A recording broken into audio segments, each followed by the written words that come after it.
You know, what do these messages, these passages help teach us about change? And I probably will get to that last, and it won't be, that's not going to be the focus, because I'm really struck by this passage that Ed read, this Emmaus Road experience of two disciples. They're walking on the road, and the Good News Version, which is part of our Bible, in verse 16 says, as they're walking on the road to Emmaus, they said that they saw the stranger. And we know it's Jesus because the scriptures tell us that, but somehow they did not recognize him. Now you look at other versions like the New Revised Standard Version, and it says, and they were prevented from recognizing Jesus. And I thought to myself, I know what that's like sometimes, you know. Have you ever had times, you know, when you know God is with you, but let me see you, please, you know, when God was moving, but we didn't quite recognize it. And I asked myself, why weren't they able to recognize Jesus? And maybe they're in a place of hurt and grief. And, you know, when that's heavy, it's hard sometimes to see God in the middle of the jungle, you know, when you can't see the forest for the trees. But verse 21 gives us some insight on the disciples' life. It says that they had hoped that he would be the one who was going to set Israel free. Besides all that, this is now the third day since they had happened. So they came with some expectations about what this Messiah, this Jesus, was going to do to them. How the Messiah was going to work, not just in their lives, but in the people of Israel's life. They had some anticipation that this is how God's going to work. This is what we've always been taught. Some places in the Bible it says this, but there are other places in the Bible that may contradict what we've been taught. But we've been taught that the Messiah would come and banish us from our enemies, that heaven would come to earth, and we would be set free from all of our oppressors. But that's not what happened, was it? Yet they had this expectation. And I ask myself in my journey now, in our journey together, as we move through a season of change and uncertainty, how can we move our journey together from my agenda and our agenda to God's agenda? And this morning, let me set before you two things I hope that you'll take with you and hold on to.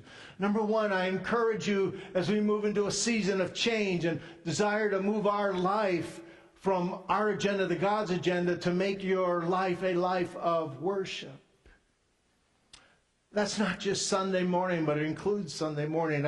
I've told many of you that story that for 6 years I left ministry and took a leave of absence because I was struggling with my call. I had come out of the divorce with my first wife, the mother of my children, and really was questioning my call. I was questioning who I was and how I could lead a pastoral church. And so I asked for a leave of absence and stepped out. And I remember beginning worship the next week at, when a pastor leaves the pulpit, that's identity. You've ever lost a job that was part of your identity? And here I was worshiping in this community of faith that nurtured me and healed me. And it's not like angels were singing around me, but something someone said, or something the pastor preached, or a hymn that was sung, or words of a prayer, over the time it began to reshape me and heal me. And this community allowed me to serve with no expectations, just loved me and healed me. There's something about a life of worship that we make this a part of who we are, which is healing, which builds us up and encourages us. But it's a life of worship is not just Sunday morning. It is perhaps getting up every day and giving God thanks, honoring God for the gifts that we have been given. Brian Geyer always says when he puts his 2 feet on the floor, when he gets up in the morning, he says, I've already had a good day. The rest is gravy, I said. He said, that's right. And you know what I mean? Because you could take a breath and hopefully take nourishment. And maybe a life of worship is moving to an attitude of gratitude, developing a heart of gratitude. And developing a heart of gratitude doesn't mean that everything is hunky-dory and life is going to go great and you're never going to have problems and you're never going to experience stress or challenges or interpersonal conflicts or have a health crisis. But it does mean that we join Paul in moving to that place where he describes in 1 Thessalonians to give thanks in all circumstances, for this is God's will for you in Christ Jesus. Life can be hard, life can be painful, but there is goodness in it too. And something happens when we give thanks and make that a routine and make that a habit. Neurologists, scientists, even business leaders say that people who practice and have routines of gratitude and gratefulness live more successful lives. People who practice habits of gratitude live longer. They have healthier lives. They get depressed, but the depression doesn't grow as deep. In the midst of the struggles we all know are a part of life, they still find a place and sense of peace when we nourish an attitude of gratitude. I think about a weight on the end of a string and twirling it around and around, and the centrifugal force of the weight on the end of a string constantly pulling that string. And the only thing holding it together, the only thing keeping it centered is this hand, if you will. And I think that's like our life sometimes. We get busy, we get our expectations, we get struggles, we get pain, we get difficulty, we get things that just keep coming at us. And it seems to me in this day and age, in this world of change, that weight goes faster and faster. Thank God we have God that holds us and keeps us from flying apart and flying off and falling apart. Secondly, besides living a life of worship, of gratitude and gratefulness and honoring God with your life, is live a life of being like Jesus. Of being like Jesus. Because I ask this question, what if I am not? What if I'm not part of the movement of God to have the world begin to turn in a way that reflects and imitates Jesus? I can't shake that image. It's that playful image I share with you. Our mission as the body of Christ here is to what? Make disciples of Jesus Christ for what? The transformation of the world. And I think to myself how important it is that the character and attitudes, the mindsets of Jesus get into us. I call that, imagine what the world would be like if a bunch of little Jesuses were running around. What kind of an influence would we have? Do we have? What kind of impact would we have on even the smallest things in life in this community if there are a bunch of little Jesuses running around? What if this world was more like Jesus? What if we were more like Jesus? Remember that statement? Thank you, Dan. WWJD, it means what? What would Jesus do, right? Well, I've added some more acronyms to them. What would Jesus say, right? Next one.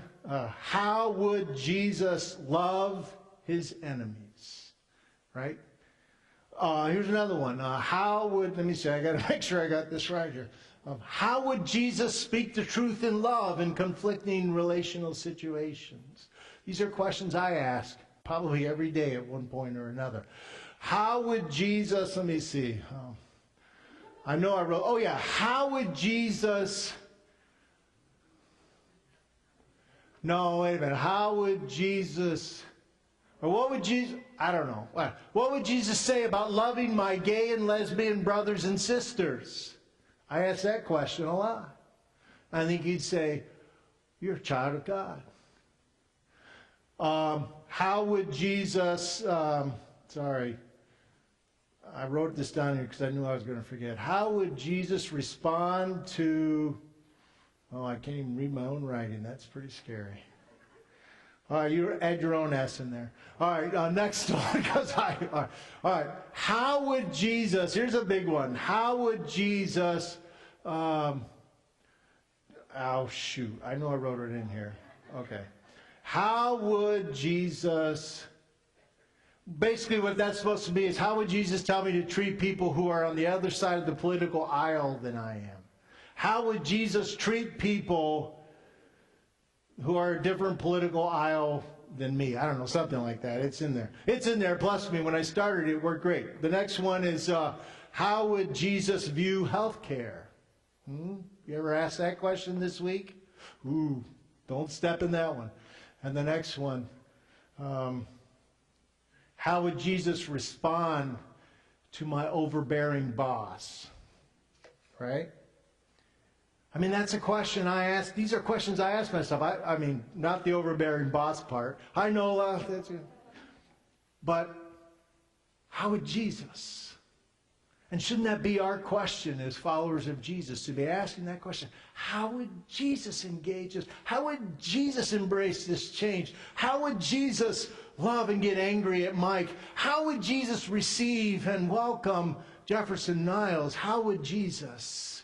Because I have this unshakable thing inside of me. The Ecclesiastes says that God has set eternity in the hearts of men and women. What that means is we not only have an appreciation and awareness of God, but it says, man, sometimes the big questions of life, they don't go away. And the big question is, how can we make a difference in this world unless the Jesus that we love is living through us?